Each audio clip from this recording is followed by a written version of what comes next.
Ce shiur est dédié pour la version de l'âme de Shaul ben Bachla et de Kuka bat Zaïza.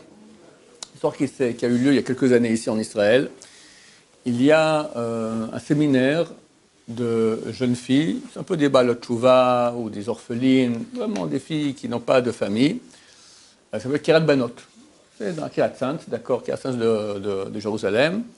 Ça s'appelle Kirat Banot, la ville des filles. Il y a même un titre en anglais, en gros, sur le bâtiment. Et la directrice de ce séminaire s'appelle Madame Bogayev. Bogayev. Elle est très connue. Pourquoi? Il y a un Rav qui raconte l'histoire que je vous raconte maintenant, il la raconte partout. Et un point tel qu'un beau jour, Mme Bogayev l'a appelé, elle a dit, écoutez, vous me faites honte, parce que cette histoire-là, je passe pour une femme pas trop sérieuse. On me demande de ne plus le raconter, de ne pas dire ça en mon nom. Et je dis, écoutez, votre histoire, elle est très très belle, et si je ne dis pas de qui il s'agit, ça a moins d'effet. En tant que conférencier, il lui a dit, il faut dire 80% de l'effet vient que les gens savent exactement de qui il s'agit, quel séminaire, quelle directrice. Alors, si c'est comme ça, j'accepte. Alors, de quoi il s'agit? Elle, vu que les filles dont elles s'occupent, elles n'ont pas trop des parents, ou des balais de chouva, ou orphelins, etc. Donc, c'est elle qui s'occupe des shidduchim. Donc, elle fait toute la journée, elle charge des garçons qui seront bien pour ces filles. Et on l'appelle sans cesse. Il y a un, il s'appelait Uriel. Et lui aussi, il y a une histoire pour la Shonara de Uriel, on va en parler tout de suite, d'accord? Il appelle sans cesse, il était là, tous les jours, tous les 2 jours, vous avez comme pendant 6 mois, Uriel. Bon. Elle avait une fille excellente, vraiment très très bien, elle s'appelait Rachel. Moi, il faut maintenant une fille, un garçon bien. Non, Uriel, c'est pas du tout, c'est loup, absolument rien à voir. Et alors, on parle d'un très bon garçon, d'une très bonne échelle, elle s'appelle Moshe. Elle propose Rachel, et Moshe, il accepte. Fantastique, d'accord.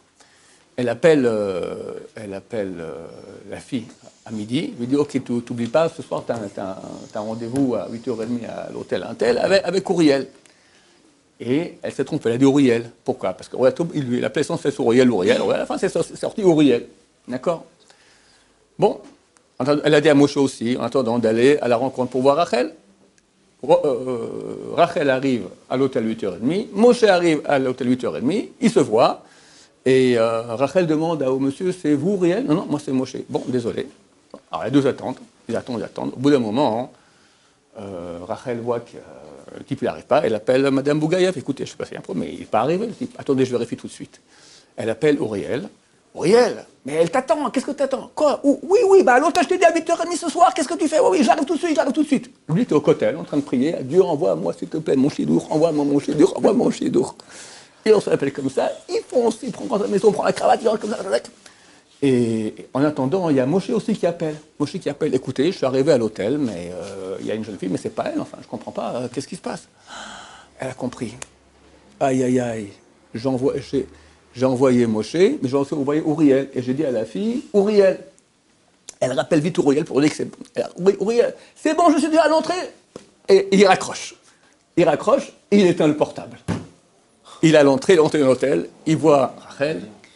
Et ils ont une rencontre extraordinaire. Ils ont décidé le même soir de se marier. On leur a dit non, c'est pas en une fois, faites encore 2-3 rencontres, au moins pour la Ainara, etc., comme ça, etc. C'était extraordinaire. Moshe, Madame Bougaïev a appelé Moshe, elle lui a dit écoute, il y a eu un problème, je vais m'en occuper. Elle comptait après cette rencontre le faire, mais en attendant, la rencontre s'est bien faite. Et bon, Moshe a trouvé aussi son bon zivouk. On voit que quand Hachem veut, on peut faire ce qu'on veut. C'est Dieu qui décidera. Et un beau jour, le Rav Erlanger montre dans le bus et il voit un type qui vient en souriant vers lui. C'est vous le Rav Erlanger? Oui, ben moi c'est Uriel. Il avait été un peu gêné parce qu'Uriel, par rapport à Moshe, il était un peu moins réussi que Moshe, c'est peut-être un peu la Shonara. Il a vu qu'Uriel était très très content qu'on raconte cette histoire sur lui. Et Baruch Hashem, donc cette histoire est racontée depuis très longtemps par ce Rav Erlanger qui est très connu ici à Jérusalem. Comment la main de Dieu est toujours, quand Dieu y veut, ça aurait lieu. Baruch Adonai, l'olam, amen, amen.